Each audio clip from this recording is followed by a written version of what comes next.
ডাকসু নির্বাচনে ভূমিধস বিজয় হয়েছে জামাতের ছাত্র সংগঠন শিবির সমর্থিত প্যানেলের। বিপুল ভোটের ব্যবধানে ডাকসুর ভিপি নির্বাচিত হয়েছেন সাদিক কায়েম। এছাড়া জিএস, এজিএস সহ ২৮টি পদের মধ্যে ২৩টিতেই জয়ী হয়েছেন শিবির সমর্থিত প্রার্থীরা। নিরঙ্কুশ এই বিজয়কে ব্যক্তিগত নয়, বরং জুলাইয়ের প্রজন্ম ও ঢাকা বিশ্ববিদ্যালয়ের সব শিক্ষার্থীর সম্মিলিত বিজয় বলে মন্তব্য করেছেন নবনির্বাচিত ভিপি সাদিক কায়েম। সকালে চূড়ান্ত ফলাফল ঘোষণার পর সংবাদ সম্মেলনে স্বপ্নের ক্যাম্পাস গড়ে তোলার প্রতিশ্রুতি বাস্তবায়নের অঙ্গীকার করেন জিএস ফরহাদ। পাল্টাপাল্টি অভিযোগ ও টান টান উত্তেজনায় শান্তিপূর্ণ এবং উৎসবমুখর পরিবেশে মঙ্গলবার অনুষ্ঠিত হয় বহুল কাঙ্ক্ষিত ডাকসু নির্বাচন। ভোট গণনার সময় পরিস্থিতি ঘোলাটে হওয়ায় ফলাফল গড়ায় পরদিন সকাল 8:30টার দিকে ঢাকা বিশ্ববিদ্যালয়ের সিনেট ভবন থেকে চূড়ান্ত ফলাফল ঘোষণা করেন রিটার্নিং কর্মকর্তারা। সাদিক কায়েম সহসভাপতি, প্রাপ্ত ভোট 14,000। এস এম ফরহাদ প্রাপ্ত ভোট 10,700। ডাকসুর শীর্ষ 3 পদেই জয়ী হয়েছেন জামাতের ছাত্র সংগঠন শিবির সমর্থিত প্যানেলের প্রার্থীরা। ভিপি নির্বাচিত হয়েছেন শিবিরের সাদিক কায়েম। জিএস পদে জয়ী হয়েছেন একই প্যানেলের এস এম ফরহাদ এবং এজিএস পদে ছাত্র শিবির সমর্থিত প্রার্থী মহিউদ্দিন খান। আলোচিত এই নির্বাচনে ছাত্রদল সমর্থিত প্যানেলের ভরাডুবি হয়েছে। সাদিক কায়েমের নিকটতম প্রতিদ্বন্দ্বী ছাত্রদলের আবিদুল ইসলাম খান পেয়েছেন 5,708 ভোট। একই প্যানেলের জিএস প্রার্থী শেখ তানবীর বাড়ি হামিম পেয়েছেন 5,283 ভোট। ডাকসুর এ ফলাফল প্রত্যাখ্যান করেছে ছাত্রদল সমর্থিত প্যানেল।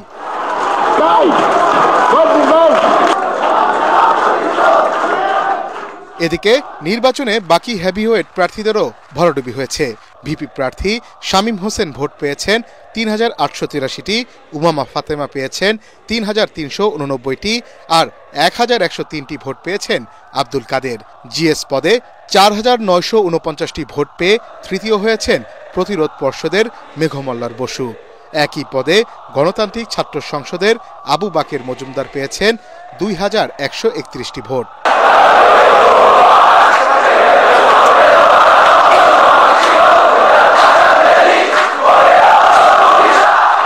তাৎক্ষণিক সংবাদ সম্মেলনে জয়ের প্রতিক্রিয়া জানান নবনির্বাচিত ভিপি এবং জিএস।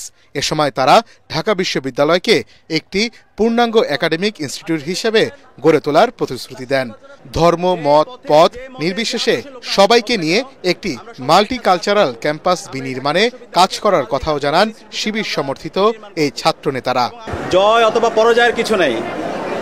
ডাকসু নির্বাচনের মাধ্যমে জুলাইয়ের প্রজন্ম বিজয়ী হয়েছে। ডাকসু নির্বাচনের মাধ্যমে ঢাকা বিশ্ববিদ্যালয়ের শিক্ষার্থীরা বিজয়ী হয়েছে এবং ডাকসু নির্বাচনের মাধ্যমে জুলাইয়ের আকাঙ্ক্ষা বিজয়ী হয়েছে, শহীদদের আকাঙ্ক্ষা বিজয়ী হয়েছে।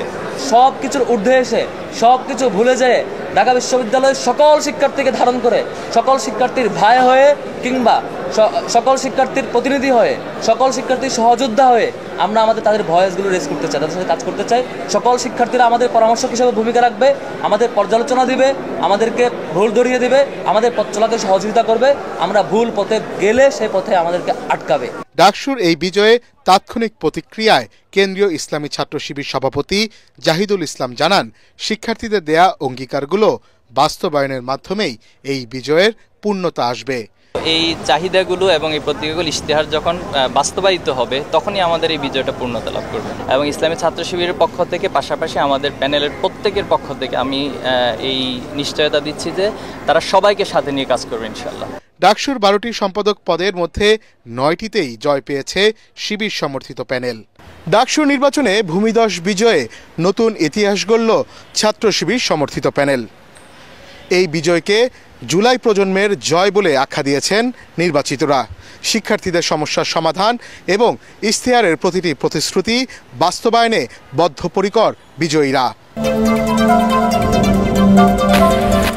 ডাকসু নির্বাচনে বিজয়ীদের অভিনন্দন জানিয়ে বিএনপির স্থায়ী কমিটির সদস্য সালাউদ্দিন আহমেদ বলেছেন, এটি গণতন্ত্রের সৌন্দর্য। অনিয়মিত হওয়ায় ডাকসু নির্বাচনে কিছু ত্রুটি বিচ্যুতি হয়ে থাকতে পারে মন্তব্য করে তিনি বলেন, বিশ্ববিদ্যালয়ের ছাত্র সংসদ নির্বাচনের মাধ্যমে ভবিষ্যতে নতুন নেতৃত্ব উঠে আসবে। তিনি বলেন, ২৪-এর গণ অভ্যুত্থানের আকাঙ্ক্ষা অনুযায়ী গণতান্ত্রিক সহমর্মিতা রাজনীতি অব্যাহত রাখতে হবে। শিক্ষা প্রতিষ্ঠানে ছাত্র রাজনীতি অব্যাহত রাখতে হবে দাবি করে সালাউদ্দিন আহমেদ বলেন, তবে তা যেন কোনোভাবেই ফ্যাসিবাদ প্রতিষ্ঠার হাতিয়ারে পরিণত না হয় সে বিষয়েও সতর্ক থাকতে হবে। নারীর ক্ষমতায়নের উপর জোর দিয়ে তিনি আরো বলেন, ভবিষ্যতে সংবিধান সংশোধনের মাধ্যমে জাতীয় সংসদ নির্বাচনে সরাসরি ভোটে অংশ নেওয়ার সুযোগ দিতে 10 ভাগ নারীকে মনোনয়ন দেওয়ার প্রস্তাব দিয়েছে বিএনপি। অভিনন্দন জানাই যারা ডাকসু নির্বাচনে জয়ী হয়েছে তাদের। এটাই গণতন্ত্রের রীতি। কিছু ত্রুটি বিচ্যুতি নির্বাচনে হয়েছিল, যেহেতু যাত্রা অনেক বছর পরে হয়েছে, কিন্তু ত্রুটি বিচ্যুতি ছিল। পত্রিকায় 2-1টি পত্রিকায় দেখলাম যে ছাত্র শিবিরের প্যানেল জয়ী হয়েছে। এই নামে এই ব্যানারে কোনো প্যানেল প্রদান করা হয়েছে কি? না। নতুন রাজনৈতিক সংস্কৃতির ধারা প্রচলন করতে হবে। সেই সংস্কৃতি কি?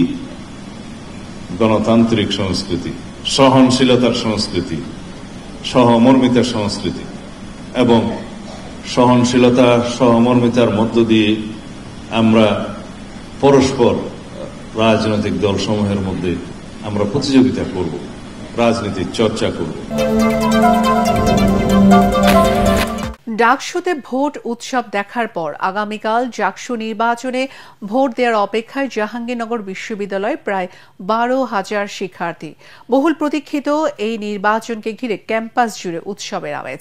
21টি ভোট কেন্দ্রে নির্বিঘ্নে ভোট আয়োজনে থাকছেন 67 জন পোলিং অফিসার সহ 21 জন রিটার্নিং কর্মকর্তা। নির্বাচনের নিরাপত্তা নিশ্চিতে বিশ্ববিদ্যালয়ের বিশেষ কমিটির পাশাপাশি থাকবে আইন শৃঙ্খলা বাহিনীর বিপুল সংখ্যক সদস্য। রাত পোহালেই ভোট। দীর্ঘ 3 দশকের বেশি সময়ের পর নিজেদের প্রতিনিধি নির্বাচনে মুখিয়ে আছে জাহাঙ্গীরনগর বিশ্ববিদ্যালয়ের 12,000 শিক্ষার্থী।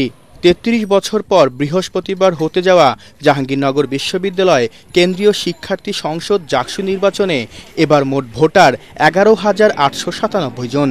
এর মধ্যে ছাত্রছাত্রীর সংখ্যা প্রায় সমান। জাকসু নির্বাচনকে কেন্দ্র করে ক্যাম্পাস জুড়ে এখন নানা আলোচনা। প্রার্থীরা ব্যস্ত শেষ মুহূর্তের প্রস্তুতি ও ভোটের দিনের পরিকল্পনা নিয়ে। শিক্ষার্থীরা বলছেন, এ নির্বাচন শুধু নেতৃত্ব বাছাই নয়, এটি যেন শিক্ষার্থীদের অধিকার, স্বপ্ন আর ভবিষ্যতের প্রতিচ্ছবি হয়, সেটাই প্রত্যাশা তাদের।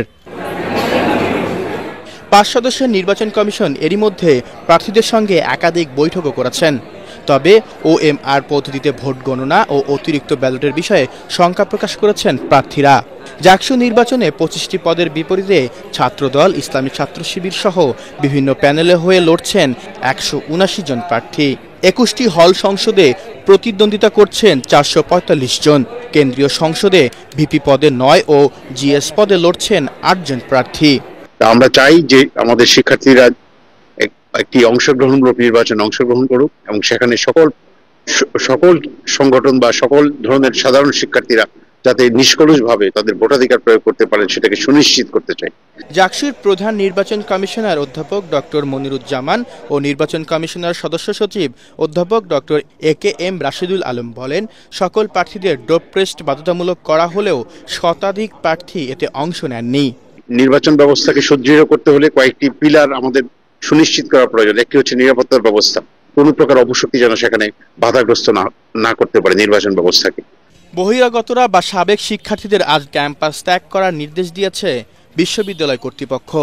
বৃহস্পতিবার সকাল 9টা থেকে বিকাল 5টা পর্যন্ত বিরতিহীনভাবে চলবে জাকসুর ভোট গ্রহণ।